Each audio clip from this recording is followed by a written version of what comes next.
Because again, if people's stories relate to the values of the company or the mission of the company, there is a process whereby sharing these shared experiences actually becomes part of the company culture. And that's when you start to actually see things from somebody else's point of view. And that is what empathy is. But it's not just seeing it from someone else's point of view. It really involves active listening to make sure you've heard what that is and heard what they need. And then to me, then the compassion is when you respond with support, with something that changes.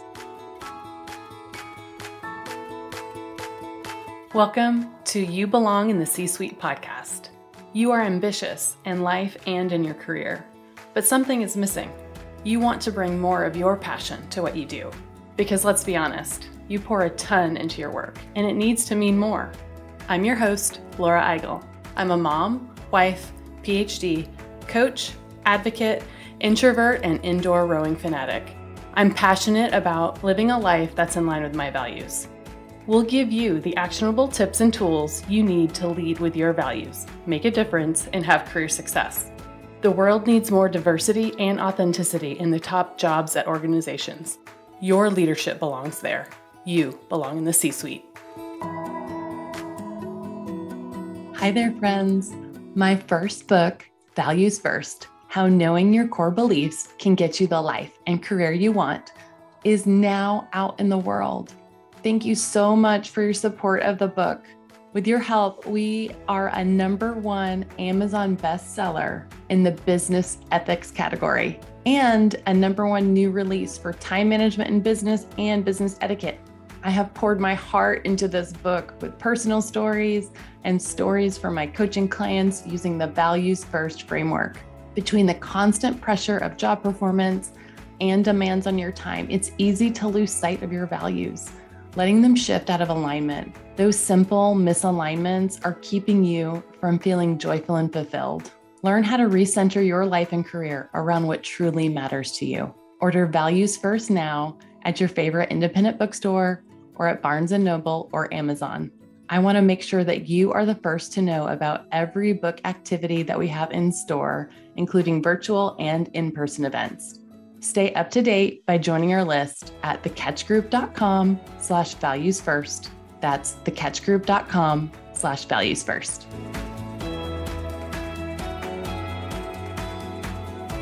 Welcome to the You Belong in the C-Suite podcast. I'm excited to welcome Dr. Jacqueline Kerr.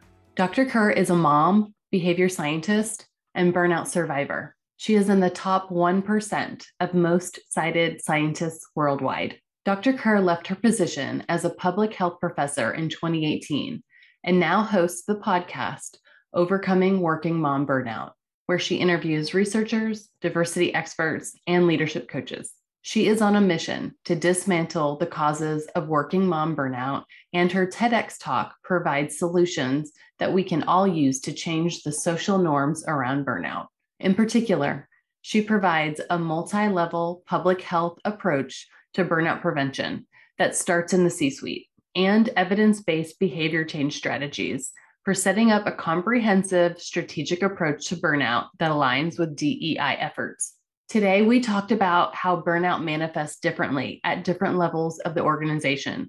We also talked about how behavior change science can help us take action and what organizations and leaders can do to support their teams.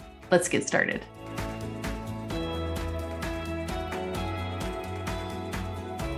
Well, I would love to welcome you to the You Belong in the C-Suite podcast. Thank you so much for being here with us. Thank you so much for having me today. Well, Jacqueline, I'd love if you could talk to us a little bit more and tell us your story before we dig into our topic.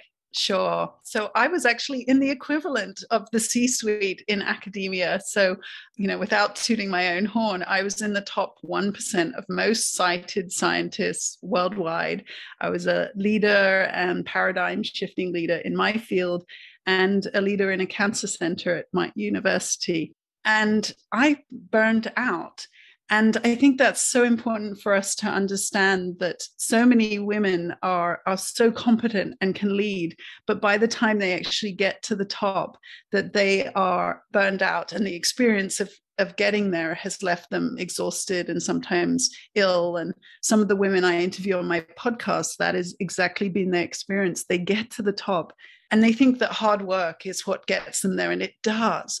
But the barriers we have to face along the way mean that we arrive exhausted. And then, to be honest, when we get there, it feels like almost to me sometimes that the game actually changes, because we're still facing these barriers at the top. We don't necessarily have the voice that we thought we were going to have when we got there. I resonate with so much of what you just said. I love that you just tooted your own horn. I think that's wonderful. I love that.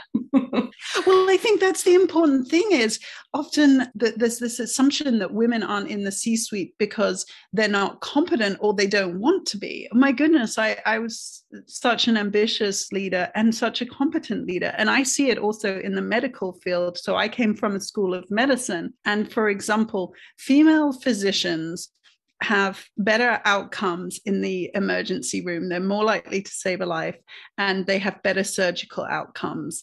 And yet they are 150% more likely to attempt suicide than male physicians. So we have this situation where they're absolutely saving lives and doing better, but their own lives are at risk in the process because of all the situations in the workplace that lead to feelings of lack of psychological safety, and also just lack of equal reward and promotion opportunities. It's such a battle to get there that even these very competent women are losing out. And then we lose out on them as the best physicians that we could actually have. So to me, it's such a challenge. And I think it translates directly into from medicine to corporate as well, right? We see very similarly, more diverse teams have better outcomes than non-diverse teams, right? Exactly.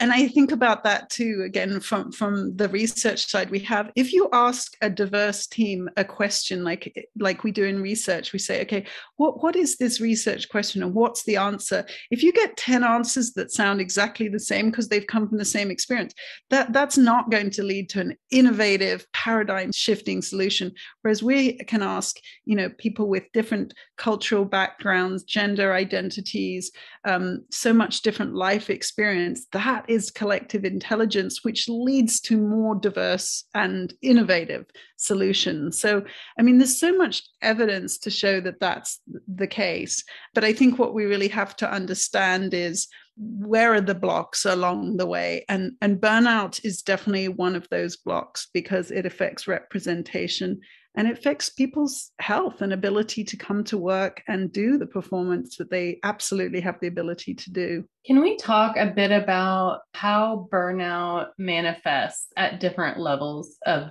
an organization? Because it can look very differently across different levels. Can we talk about that for a bit?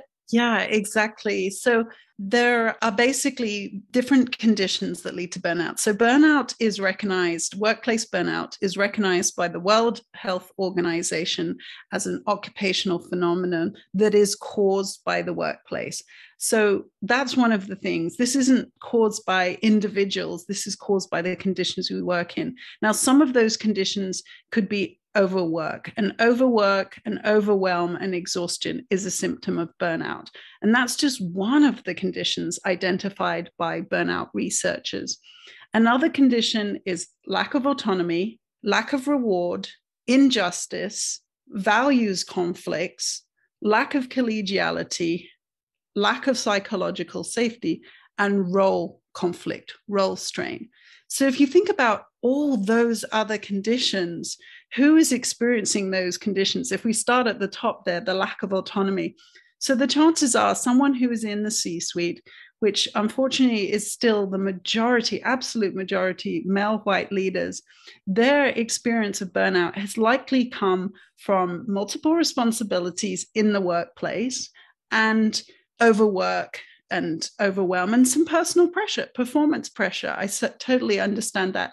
So the solutions to that type of burnout are, yes, taking a break, instituting time management solutions, delegating, hiring to solve. But that's not the same experience of burnout that the majority of workers are having. So like we mentioned, if women are not being promoted, then they don't have that autonomy, those potentials for autonomy, controlling their schedules, controlling who they work with. And then when we look at things like the maternal wall and the motherhood penalty, which are defined barriers that mums face in work where they're not being promoted equally and they're not being paid equally, those are the conditions for burnout.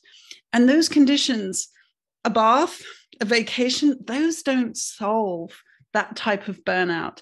And I think particularly when we think about the burnout that our diversity, equity, and inclusion officers can be experiencing from working on a project in an organization with insufficient resources, with potential re-traumatization, with this effort to actually educate and change diversity in our workplaces, those aren't the same conditions. That's not just overwork. This is really a very different experience of burnout. And so that's what we need to understand is what are the conditions that we can create in our workplaces that prevent burnout across the organization. And so self-care and a vacation is not the answer to those systemic problems. And they really are systemic. But if we keep saying it's self-care and it's take a vacation, that messaging is this is something that is your problem that you have to solve. And if we don't then elevate those problems to systemic problems, systemic solutions won't happen. So a lot of people, when they experience burnout, blame themselves and they feel very much to blame and they feel very alone. And that then leads to this, oh, I'll solve it myself. And really, this is where we need to start having these conversations and changing these conversations and say, this is burnout and it is not caused by my own failings, right? This is caused by bias that is baked into this system. And as C-suite leaders, if we are experiencing burnout in a different way than our employees, it feels like it's more than self-awareness. It has to be empathy. It has to be connection. Can you talk about how we need to think about that as leaders in a different way to really understand, the experiences of our organization and potential systemic problems that don't actually impact us? Right, exactly. So I think one of those things is starting to share stories. And there is multiple ways of doing that. Because again, if there isn't psychological safety in a company, people aren't going to share those stories. So again, featuring the experiences of multiple people at multiple levels of the employee. Some people have these newsletter type formats and story sharing experiences. So I think that then starts to add because again, if people's stories relate to the values of the company or the mission of the company, there is a process whereby sharing these shared experiences actually becomes part of the company culture. And that's when you start to actually see things from somebody else's point of view. And that is what empathy is. But it's not just seeing it from someone else's point of view. It really involves active listening to make sure you've heard what that is and heard what they need. And then to me, then the compassion is when you respond with support, with something that changes. And so I think that's part of it, that we need our C-suite to actually be able to choose to see their lived experiences. So somehow we have to start sharing those experiences so people can see and believe them. And that's part of the problem is, again, this emphasis on you're imagining it, the gaslighting that occurs around this, that not only leads to a feeling of like institutional betrayal, but it also repeats the trauma that somebody could be going through, or the microaggression that they're experiencing when their experience is not believed. So that's what's so important, is creating a space where it's safe to share these experiences so we can all learn from them and hear each other's diverse experiences. And again, it's not safe for everyone to feel like they can bring their whole self to work. So something has to to change in that environment first. And again, that comes from the top, although, I have seen leaders sort of share their burnout story and say, is anyone else feeling burnt out? And of course it's crickets, because no one else yet feels safe to do so. So there really has to be trust building so that people can start to do that. And that's certainly one way to start. But I think also changing the system itself. So for example, Dr. Iris Burnett, she's the head of the School of Business at the Harvard Kennedy School of Business. And she has a book about equality by design. And basically she's saying unstructured interviews and self-appraisals, these are tools that we know have bias built in. We must stop using them. We need promotion and hiring teams. So there's not a single manager who's biased, male or female, comes into the question. We really need teams making decisions so that more voices can actually see when bias is occurring. We need structured questions. So again, it's not just oh, you play golf, me too conversation that occurs. And we need objective criteria. And again, that's what happens so often is women and men's performance can be equal. And it's shown again and again that when the performance is equal, men's potential is judged as higher based on no facts. And that's why they're receiving the promotion. So there has to be some objectivity. And kind of how I see this as well, it comes from the National Academy of Medicine guidelines for the prevention of burnout, which is essentially it has to start at the board level.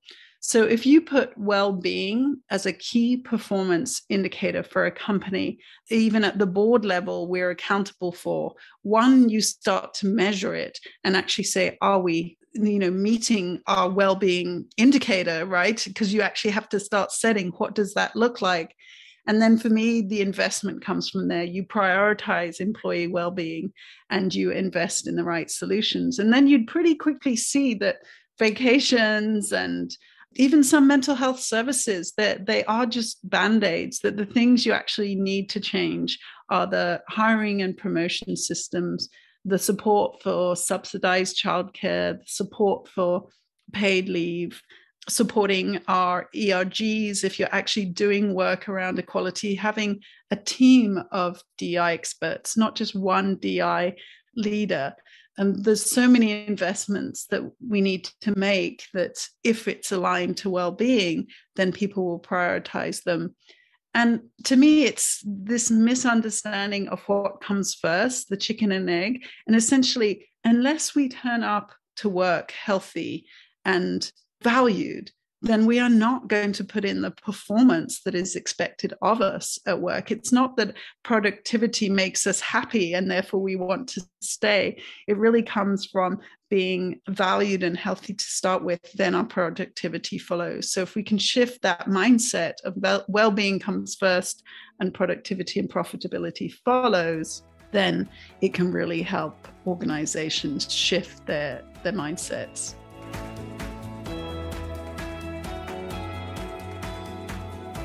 The world is getting more and more complex and a bit chaotic. Pandemic, social unrest, recession, hybrid workforce, you name it, it is here. And it's hard to navigate home and work for yourself and for your team. And what about time for you? It seems non-existent. A recent podcast listener and reader told me the following: this has been a light bulb moment, knowing my values and then identifying boundaries to protect my values and building systems to support those boundaries. It's been incredible. When I've broken one of those boundaries, remembering my values has kept me focused. In Values First, this book can give you the tools to build those boundaries, but more importantly, how to keep them with a proven framework to identify what matters most to you and the motivation to build a sustainable plan. Values First, how knowing your core beliefs can get you the life and career you want, is now available wherever books are sold. Go to thecatchgroup.com/valuesfirst to learn more and stay connected. That's thecatchgroup.com/valuesfirst.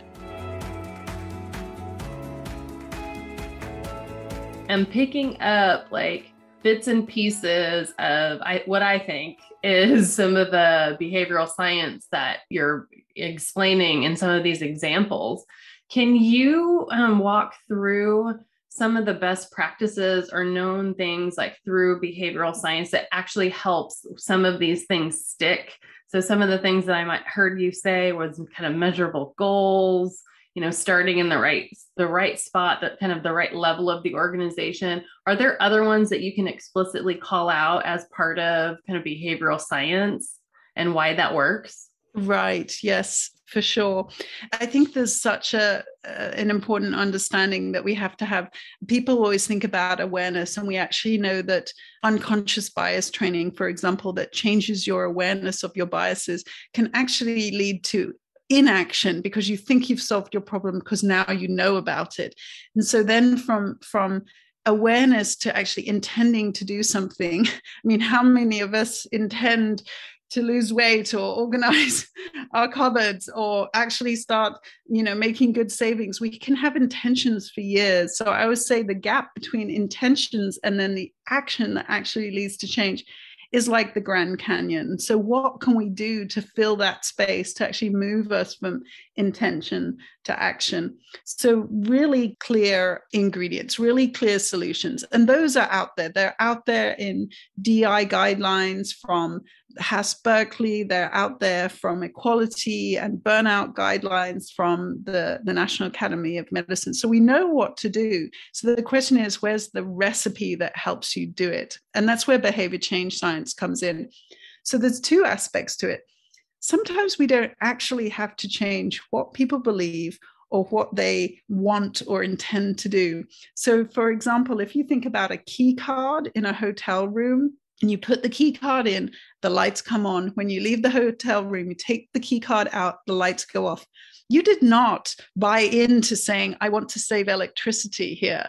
You just were designed to doing the right thing. So that's sometimes how we can think about the system changing. If we can design the system where there are just certain policies and practices in place that happen by default, that default is so important. Because again, if we think about paid leave, if we made paid leave the default for all types of caregivers, and you actually had to opt out of it, you had to write a letter to say, I do not want to take my leave. You wouldn't take that effort to do it. The easier choice is to take it. So a lot of this can come from this behavioral design.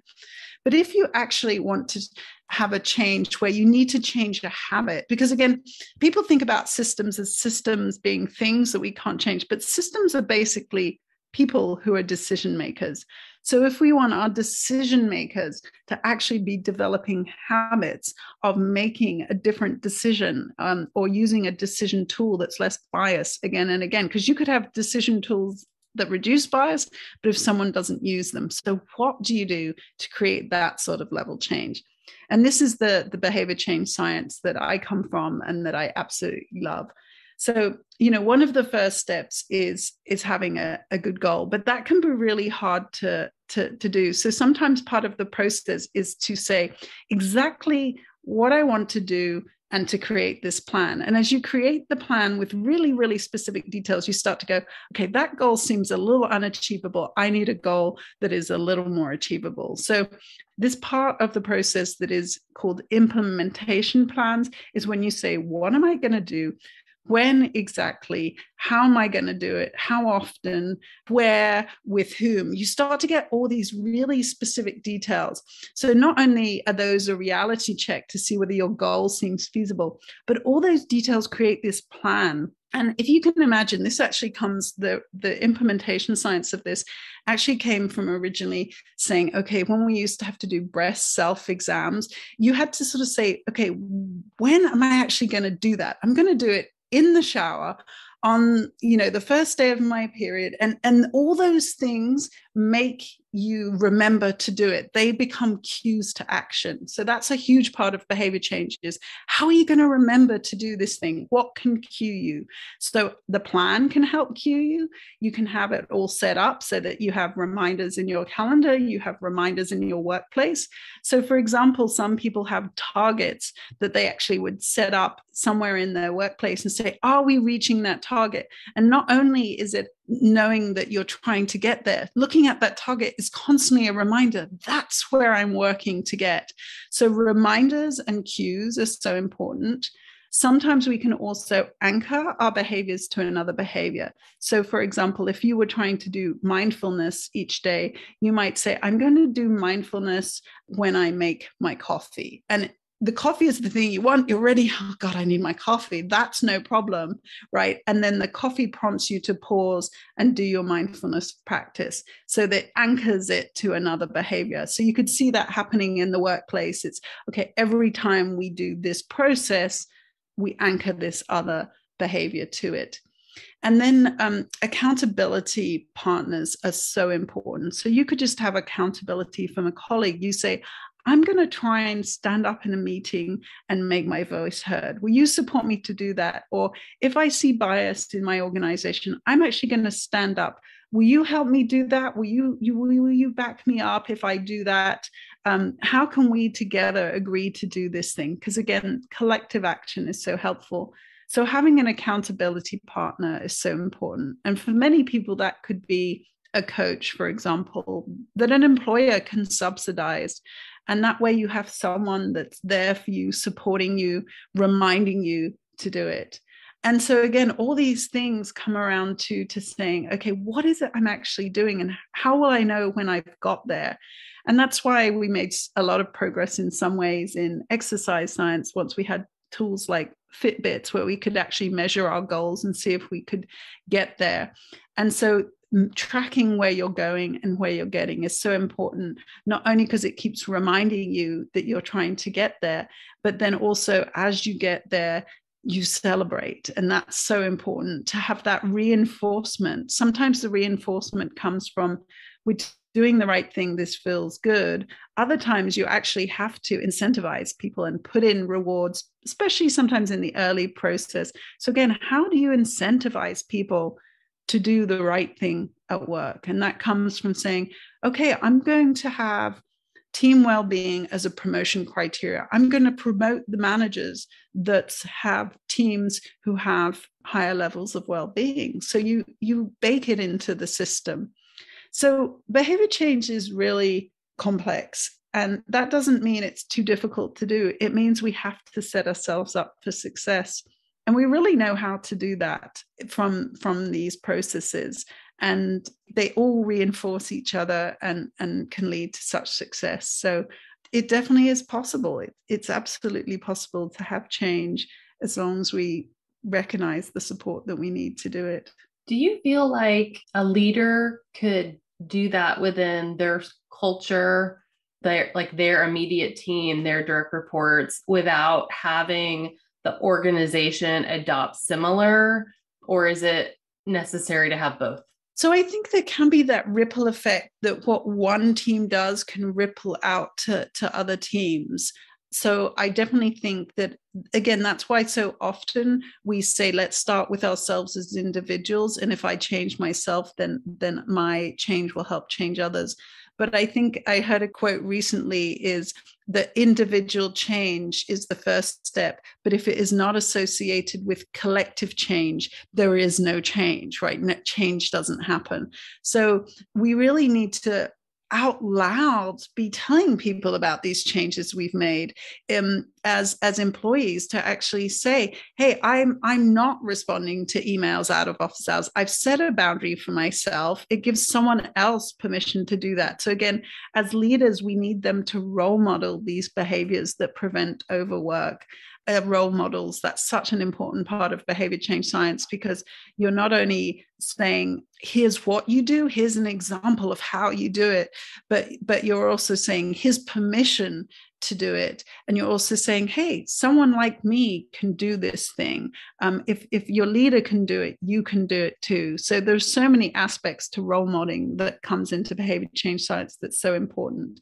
So I would definitely say, starting at a team level and recognizing what does your team need to support their well-being.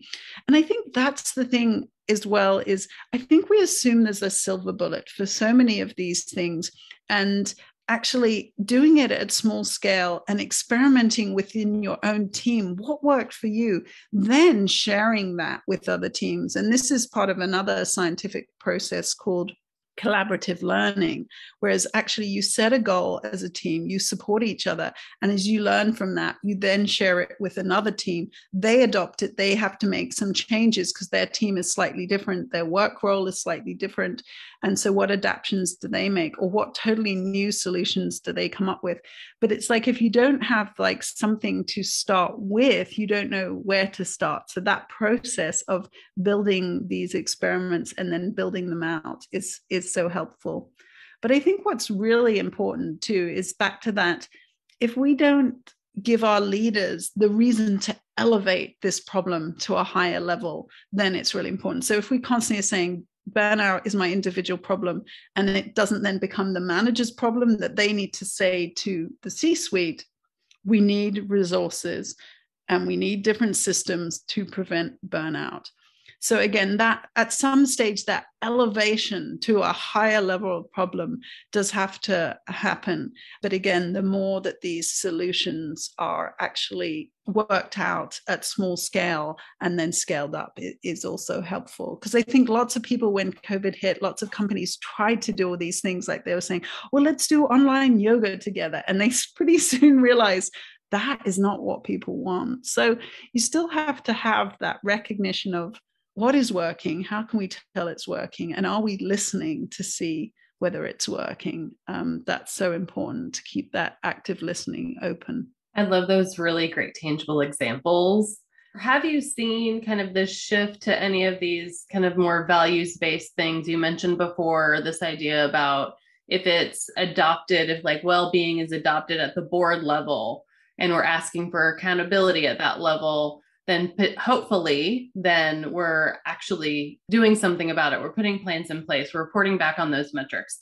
Have you seen a shift in the companies that you work with, shifting some of their values or emphasizing some of their values to align to some of these things to address some of the systemic changes? Yeah, and so I'm really still new to this role. So in terms of me going into companies and making changes, I haven't had that opportunity to do that. But I'm definitely seeing that the companies are starting to pledge to address these issues. And I've definitely seen within healthcare how organizational change can happen when we decide to do these quality improvement cycles like I described. And so we're definitely starting to see shifts in places where we are actually, making those decisions. But I think a lot of it comes from this sense that we feel like we're failing and that we're sort of too afraid to actually then start to measure it and make progress, and that it feels an overwhelming problem. But the issue is it's there, and we need to start having companies shift to change. And so part of what I've been doing at this point is really helping the organizations that are going into companies, helping them understand where burnout fits into the services that they're already offering for organizations, and also to understand, okay, how do we actually impact the behaviors most clearly?